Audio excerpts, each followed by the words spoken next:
Welcome to the Legal Talk series. My name is Julia. I'm here with Yoness, our Senior Legal Writer for Property Finance Employment Module. Today we're going to talk about the changes to casual employment. The age of double dipping has ended for casual employees. So it seems to be some progress in that way now, Julia. As you all may know, there's been a lot of consternation in the business world about some recent decisions, workpack against Rosato and so forth. Essentially, the consternation is about employees engaged as casuals. The court finds they've been misclassified and they're actually full-time or part-time employees and have been underpaid those entitlements. Now, it's called double dipping because those casuals may have been paid a casual loading, and when they're found to be misclassified, they get the entitlements as well. So the federal government has stepped in and taken action in response to business lobby groups. So there have been some new changes to the Bailout Act. What are the changes? Well, essentially, what's been created is a statutory definition for casual employees. In the past, this was from the common law. And secondly, a new national employment standard for casual conversion. So what does the new statutory definition mean to the employer and employees? Well, the big thing about it really, probably from the employer's perspective, is that unlike at the common law, when you engage someone as a casual employee, as long as you get it right from the beginning, it stays that way. But under the common law, the problem was the relationship could change without any party being particularly aware of that over time, and hence the underpayment stepped in. The other thing that the definition has done is also specified a number of criteria which provides a bit more clarity around that, essentially building on what the common law has said is a common law casual employee. Okay, so from an employer perspective, what do I need to do for my casual employees to satisfy that new statutory definition? Well, it's a threefold thing. Originally, there was a lot of media saying, yay, all we have to do is just get this, written employment contract, and that's it, you're a casual.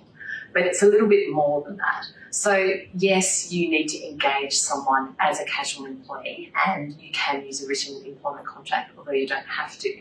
However, that casual contract needs to encapsulate the idea that there's been no firm advance commitment to continuing indefinite work on an agreed pattern of work basis. Always hard to get all those words out.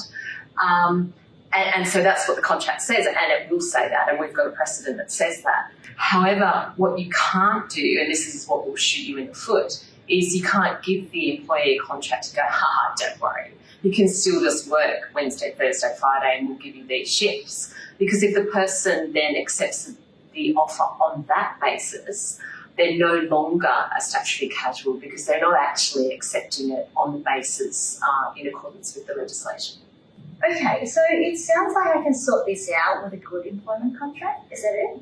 Yeah, that's right. And as I alluded before, a written employment contract, a good one, is good, because it obviously provides some evidence for having created the employment relationship in this way. But that in itself isn't enough. You need good processes around it. You need to be making sure that you're not making any commitments, whether verbally or in writing, to the employee that are inconsistent with that really good employment contract that you set up.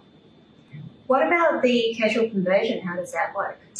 Well, casual conversion is essentially a national employment standard, and it does a number of things. Firstly, it creates an obligation for employers, other than small business employers, to have a look at casual employment, their casual employees after 12 months, and decide whether they're going to offer or not offer conversion to full-time or part-time employment.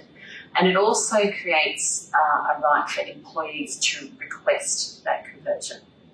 Now, there is a little bit of a carve-out there for casual employees engaged prior to 27th of March. There's a 6-month period up till 27th of September, during which time, irrespective of service, the employer needs to check in, assess, audit, and work out whether these particular existing casual employees should be offered conversion. and advise them either way. Those employees, the existing casual employees, also can't request to the end of what's called a transitional period. Well then, to avoid having to convert my casuals to permanent, can I just stop giving them the shift for their 12 months service or do something like that? Yeah, so you know, in this assessment of whether someone is, if their employment's capable of conversion, they look at the last 6 months to see if there's, you know, some regularity and ability to convert the hours. But of course, in this case, the drafters have considered that cunning and Machiavellian plan of yours and have said specifically in there that no, you can't do these kind of anti-avoidance measures and you'll be contravening this national employment standards if you do. And of course, in the wing says also the workplace right adverse action. So it's a no-go on that one, I'm afraid. Casual conversion seems like a lot of work. Are there any other options? Yeah, as always, there's a number of ways you can engage people to work. You can engage them as a contractor. You could engage them on a fixed or maximum term contract. You know, there's a number of different ways. All of these have their kind of pluses and minuses. I would say in the independent contractor space, and of course there's a labour hire option, but in the independent contractor space at the moment, you know, there's a little bit of uncertainty. Not only have we got the gig worker inquiries happening, but we've also got a couple of cases in the High Court to be heard this year on the whole distinction between employee and independent contractor. So it's kind of like whichever way you go, if you're trying to reduce the level of obligations you have to workers, either through creating them in a contractor relationship or through a casual, you really need to be careful if the way they're working is actually like a part-time or full-time employee. Okay, well, looks like I can't avoid it with any tricky manoeuvres. So what do I need to do right now, Yoness? Well, for your existing casuals who engaged before the 27th of March, have a look at them. Decide whether or not you're going to offer or not offer conversion. Either way, you need to tell them that and you need to give them the reasons. So you kind of have this 6-month period to sort of clean up those existing arrangements. And, you know, so that's the first thing to do. You really need to give some thought to the processes and the communications around engagement, just to make sure that everyone's aware that everything you say needs to be consistent with that employment contract, because otherwise you may not get the benefit of this statutory definition. And I think also you need to be thinking that, you know, not everyone wants to change their casual employment. You know, lots of people like getting a casual loading and they like the flexibility. So it's easy to think worst case scenario of an ever-growing head count, that it may not be as bad as you think. Yeah, I see.